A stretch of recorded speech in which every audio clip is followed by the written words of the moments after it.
Hello Airsoft friends, and welcome to this video today, where today we're going to be doing kind of an unboxing, kind of a review. It's kind of a mashup of the two together. The reason being is that for this riff, I got it and I instantly took it out of the box, put cameras and stuff onto it, and had to do little modifications here and there before taking it out to a game day, which was literally happening later that day. So I wasn't really in a position where I had enough time to do a, like a filming of it and an unboxing and stuff like that. So instead of that, you just get to watch a full-on video looking at it after I've used it, which is good. So I have some experience and knowledge for you. The riff in which we're talking about is the KWA QRF Mod 2. It came in this box here, although there's nothing really that exciting or interesting about the box. It's just kind of, talking about the riff as the boxes always do. The riff came from inside the box, so I'm just going to kind of throw that away for now. And here it is in all of its glory, although it does look quite a bit different, especially if I spin it over to this way, than the stock rifle does on its own. But I'm going to talk you through my setup, what I run with it, why I run with it, what I've done to it internally, which is at the minute very little. There was only one kind of change which I felt was 100% essential, which I have done, but apart from that, everything else seems to be pretty okay. Now, why did I get this riff, you may be asking? Well, there's a few different reasons for that. One of them was I had a custom order from a chap, which has been ongoing for a while now while we've been getting it all sorted out, so I do apologise for the delay, Mr. Humpster. But I've been making that item and I needed this in order to do it. Granted, it was for a different riff. It was actually for the TK45, but luckily for me, the Mod 2 and the TK45 are cross-compatible in quite a few different ways. Namely, the battery compartment and the magazines it takes both are the same, so I can make things for those and everything is cross-compatible. I'm currently also researching and testing out a few different rifles, which I will hopefully then get on Project Airsoft, the ones that make it. Essentially, I want to put things on the website and sell riffs to you guys, which are, just super solid, really reliable, ones that I, truly do believe in their performance, and potentially as well with a couple of little upgradey bits in there too, just to make sure you get going. For example, with this one here, so far, I found that the experience using it is great. It feels really nice. It's super solid. It is a bit on the heavy side, but when you look at the construction, it's really easy to see why. However, the hop rubber that comes in it is not good. It doesn't lift 2/8. So I've put a Promi Purple hop rubber in here, and that has kind of transformed the gun. I'm now able to hop exactly what I want, where I want to go, and that's one of the changes for this one I would highly recommend in terms of internals. I've not messed about with looking at the gearbox yet. I've not looked at, changing the inner barrel on it or anything like that, because I want to use it as stock as possible. But for me, the hop rubber was purely a usability thing. If it can't hop 2/8 on its own, then I need to fix that. So I did, and now the testing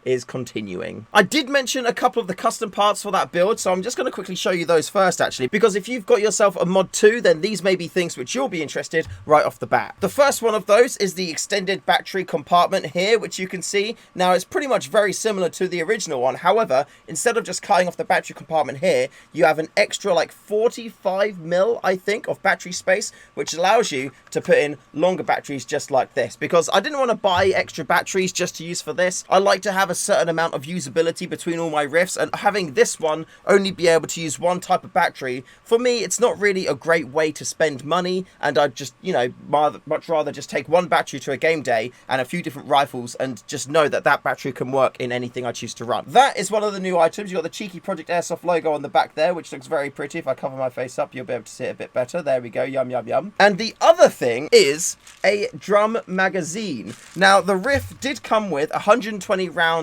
mid cap, which is here like this, and I've also picked up a box of 120 mid caps, although these are the TK45 version. The reason why I got these though is I like the big grippy thing at the bottom here, so when it just pops into the riff just like that, I actually quite like the aesthetic of it. And when you're drawing it from your oh, there's BBs in there. When you're drawing it from your rigging, it's quite nice to have such a positive grip and impact on the magazine itself. They're also just a little bit cheaper than the standard Mod 2 ones. But 120 rounds for me in a magazine of this size is pretty small. Usually I'll run M4 mid caps, and they're a lot smaller than this and also take more rounds. So I thought to myself, there must be a better way. And of course I knew there was a better way because I was already in progress of making it, but I needed to make it not just for him, but also for myself. And now I own the rifle, I can do it very much faster. And that is what I came up with, a drum magazine for the KWA QRF Mod 2. Now you may be looking at this and saying to yourself, hey, that looks a little bit familiar, and that's because it probably does.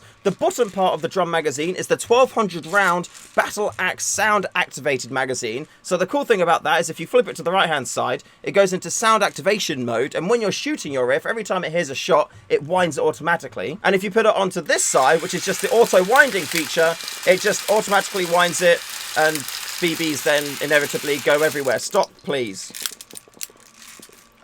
Yeah, just like that. Between the two modes, I kind of prefer using the manual winding one when you turn it on and off, just because when you're moving from cover to cover, it's nice to be able to just, you know, turn it on, wind it a little bit, turn it off, and then go and do your thing, because then you can have it be quiet if you want it to be quiet. If you're shooting at someone, you won't have that winding noise going on all the time. So between the two options, that's the way I prefer to run this magazine. Drum mag and battery thingy aside, let's start looking at the rest of the riff. The first thing I saw about this that I really enjoyed was the length of it. And you know what? This stock here, I've actually grown to quite like it. Before I got this, whenever I looked at this type of stock, I was never a big fan. I didn't really like the aesthetic of it. I didn't really like the usability of it. But now I've actually like kind of had it and played with it in person. It's not actually that bad. Like, the whole thing is so condensed and so small that, you know, when the stock is fully in, it's genuinely not usable.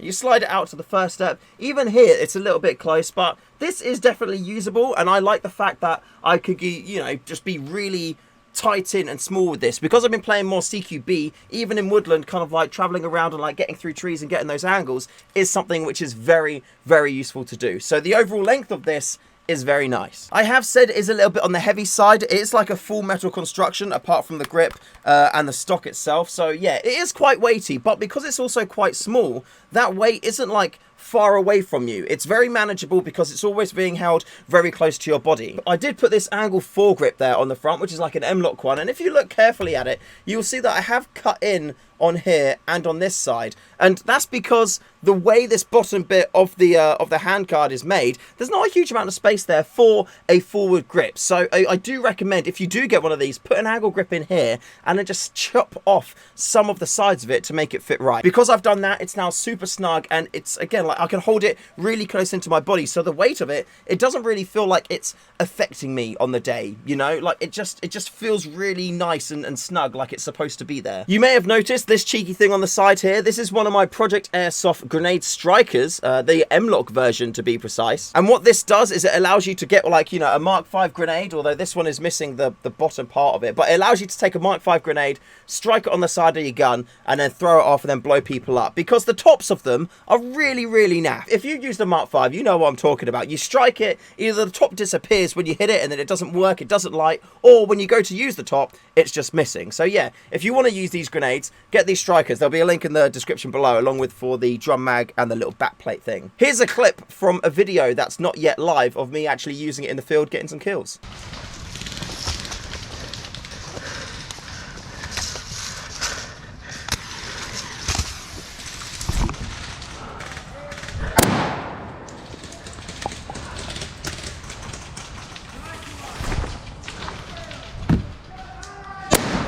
One of the other little bits of kind of customization I've done is to put some Velcro here on the side of the riff. Now, this is something which I'm starting to do more commonly across all of my rifles and stuff, and this is more from a content creation perspective, like, because I want to make everything as easy as possible, putting Velcro on the side of the riff allows me just to put battery packs on and off just like that. Before this, I was using cable ties, and then after that, I started to use like Ranger bands, of which you can see I have them on there. But now I find the Ranger bands are really good for cable management and for keeping the USB cables, you know, tight into the gun, like you can see there. But for storing battery packs, which are often quite big and bulky, and you want to kind of put them in places which, you know, are quite difficult to mount onto, Velcro is fantastic for that. Like, literally, if I'm running this and I suddenly go, you know what, I want to swap over from this to using my Crytac, I can just grab my Crytac off of my wall, take the battery pack off here, and then put it onto there, and that is not going anywhere. It is solidly on there, it is not moving, and you know, it's much quicker for me